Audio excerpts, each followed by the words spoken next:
সাকরাইলে রাতভর 15 থেকে 20টি হাতির তাণ্ডব, তছনছ বিঘার পর বিঘা সবজি চাষের জমি, আতঙ্কে হরিপুর, রামানন্দপুর, গোকুলপুরের বাসিন্দারা।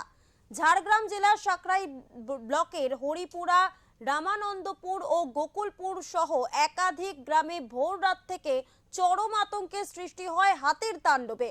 স্থানীয় সূত্রে জানা গিয়েছে প্রায় 15 থেকে 20টি হাতির একটি দল রাতের অন্ধকারে লোকালয়ে ঢুকে পড়ে এবং দীর্ঘ সময় ধরে বিভিন্ন এলাকায় দাপিয়ে বেড়ায়। মুহূর্তের মধ্যে বিস্তীর্ণ ধানের ক্ষেত, অন্যান্য ফসল নষ্ট হয়ে যায়।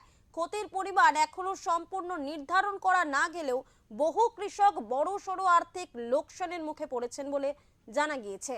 স্থানীয় বাসিন্দাদের অভিযোগ, প্রায়ই হাতির দল লোকালয়ে ঢুকে পড়ছে। বন দপ্তরকে খবর দেওয়া হলেও দ্রুত কার্যকর পদক্ষেপ নেওয়া হচ্ছে না, ফলে প্রতিনিয়ত আতঙ্কে দিন কাটাতে হচ্ছে গ্রামবাসীদের।